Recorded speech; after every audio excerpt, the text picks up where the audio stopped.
Shalom, selamat datang di artikel View. Assalamualaikum warahmatullahi wabarakatuh. Hai sahabat Ariel Wibowo, apa kabar kalian semuanya? Semoga kalian baik-baik saja. Untuk teman pekerja yang jauh perantau dalam negeri atau di luar negeri, yang jauh dari keluarganya seperti admin, semoga kalian semuanya dilindungi dan diselamatkan dalam pekerjaan masing-masing. Dan untuk sahabatku yang bersama keluarganya, semoga kalian sehat selalu dalam lindungannya. Amin. Episode 114, kisah seorang CEO muda yang berpura-pura culun. Tangan wanita tua itu gemetar saat memegang undangan. Setelah pria paruh baya itu pergi, dia masih belum tenang. Di masa lalu, keluarga Wijaya memiliki wajah yang panas dan pantat yang dingin, dan mereka tidak pernah mendapat kesempatan untuk berpartisipasi dalam perjamuan ulang tahun. Tapi sekarang, keluarga Nicholas akan mengambil inisiatif untuk mengirim undangan, yang merupakan lompatan besar bagi keluarga Wijaya.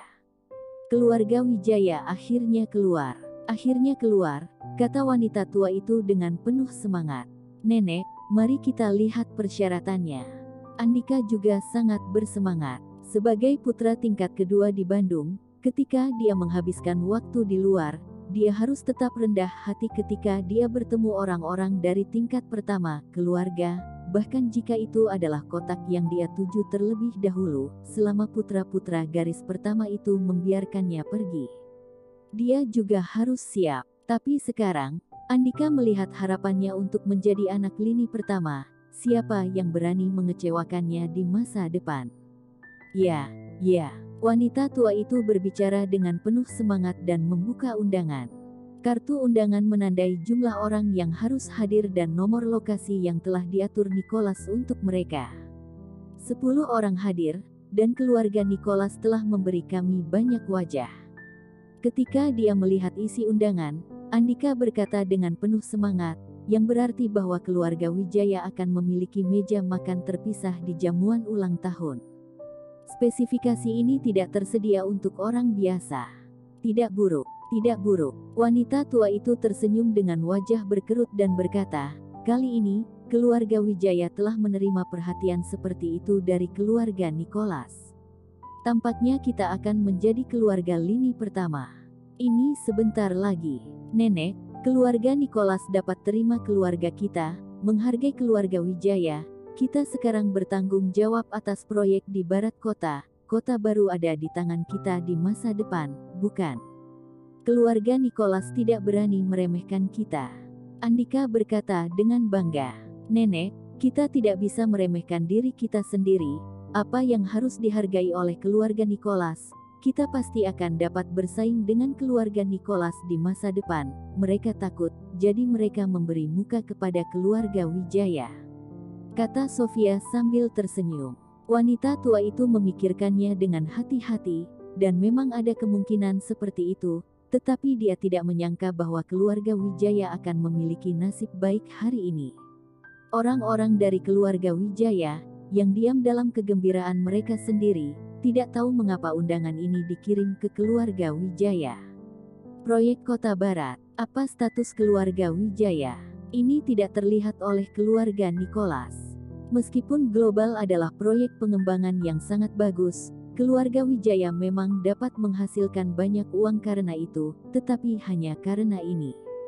Nicholas akan memberikan wajah keluarga Wijaya, dan keluarga Wijaya terlalu kecil untuk meremehkan keluarga Nicholas. Alasan mengapa undangan dikirim ke pintu itu semua karena Ariel. Jika Nicholas tidak memberikan wajah Ariel, keluarga Wijaya akan berakhir dengan wajah panas dan pantat dingin lagi tahun ini. Nenek, karena hanya 10 orang yang dapat berpartisipasi, kamu harus memikirkan dengan hati-hati tentang siapa yang harus berpartisipasi, kata Andika. Dia sangat lega, karena dia pasti salah satu kandidat. Adapun kerabat keluarga Wijaya lainnya, semuanya sangat menantikannya nama wanita tua itu. Yah, aku akan memikirkannya dengan hati-hati, dan aku akan memberitahumu dalam beberapa hari. Wanita tua itu tidak bisa bermain-main dengan masalah yang begitu penting, jadi dia berencana untuk memikirkannya dengan hati-hati. Pada saat ini, Andika memandang Ariel dan berkata, Nenek, kamu belum memikirkan kandidat yang baik sekarang, tetapi kamu harus tahu orang yang tidak akan pergi. Ariel bukan dari keluarga Wijaya, jadi dia pasti tidak memenuhi syarat. Dia, wanita tua itu mencibir dan berkata tanpa ragu, tentu saja dia tidak memenuhi syarat, bagaimana dia bisa pergi ke acara penting seperti itu. Tapi dia secara pribadi diundang oleh Nicholas, bahkan jika dia tidak pergi dengan keluarga Wijaya, dia juga harus muncul. Ariel, aku tidak sabar untuk bertemu denganmu di pesta ulang tahun Nicholas.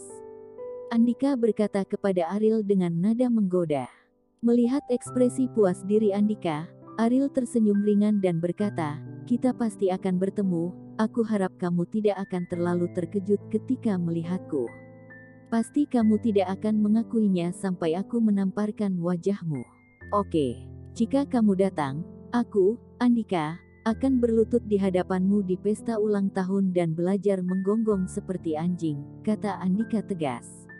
Ariel tidak bisa menahan tawa, dia belum pernah melihat orang sebodoh itu sebelumnya, jadi dia harus menyetir sendiri ke jalan buntu. Oke, jika aku tidak pergi, aku akan melihatmu sekali dan berlutut untukmu sekali. Ariel berkata dengan ringan.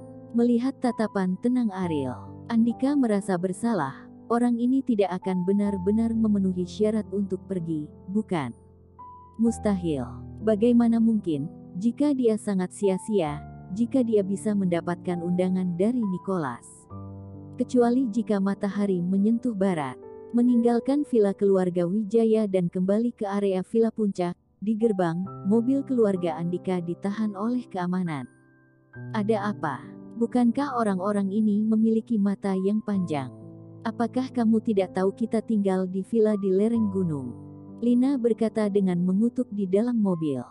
Kendaraan telah terdaftar, dan bahkan seorang penjaga keamanan baru tidak dapat gagal untuk mengenalinya. Departemen properti tidak akan pernah membiarkan kesalahan seperti itu.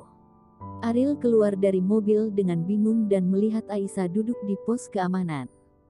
Dia adalah pengunjung yang buruk sepertinya kata-kata Lina sudah sampai ke telinga sang putri kemarin. Ariel mendaki gunung. Di bawah instruksi Aisyah, beberapa penjaga keamanan dengan paksa membuka pintu mobil dan menyeret William dan Lina keluar dari mobil. Apa yang kamu lakukan? Tidakkah kamu tahu bahwa aku adalah pemilik villa di lereng gunung? Lina berkata sambil meronta. Kauri merasa ada yang tidak beres, jadi dia keluar dari mobil dan bertanya kepada penjaga keamanan, apa yang terjadi? Pada saat ini, Aisyah berjalan keluar dari bilik keamanan, berjalan ke Lina, dan menamparkan wajah Lina. Dari mana kamu berasal? Kamu berani memukulku? Lina tiba-tiba menjadi marah dan mengulurkan tangan untuk melawan, tetapi penjaga keamanan yang bermata cepat segera menghentikannya. Kemarin, kamu mengatakan bahwa aku adalah wanita yang tidak tahu diri. Aisyah berkata dengan ringan. Dengarkan ini. Kauri tahu apa yang sedang terjadi. Dia adalah Aisyah, wanita muda dari keluarga Nicholas. Lina juga langsung menahan amarah celurutnya, dan tertegun dan tidak berani berbicara. Ayahku dan kakekku tidak tahu tentang masalah ini, jika tidak, kamu tidak akan ditampar hari ini, kata Aisyah. Lina gemetar ketakutan, dan dengan cepat meminta maaf, saya tidak tahu itu Anda kemarin. Itu sebabnya saya berbicara omong kosong. Oh, kamu juga tahu bahwa kamu berbicara omong kosong. Aisyah berusia 18 tahun ini, tapi bagaimanapun juga dia dilahirkan dari keluarga terpandang. Aura orang-orang dari keluarga besar tidak sebanding dengan orang biasa, bahkan Kaur di depan Aisyah juga merasakan depresi berat. Setelah diam selama lebih dari 10 menit, Lina berkeringat. Kauri tidak tahan dengan tekanan dan bertanya, apa yang kamu inginkan? Lebih baik kamu ceraikan Ariel, kata Aisyah. Apa maksudmu? Kauri mengerutkan kening. Bukankah dia datang untuk menyusahkan Lina? Mengapa tiba-tiba melibatkan Ariel? Ngomong-ngomong, kalian semua memperlakukannya sebagai sampah, mengapa kamu masih bersamanya? Aisyah tersenyum. Aisyah baru berusia 18 tahun ini. Kauri tidak berpikir Aisyah menginginkan Ariel dari dirinya sendiri. Mungkin dia hanya ingin membalas dendam, jadi dia ingin dia menceraikan Ariel dan membuat lelucon di Bandung lagi. Tapi apa untungnya untuknya? Dan bukankah dia baru saja memberi Ariel Lamborghini?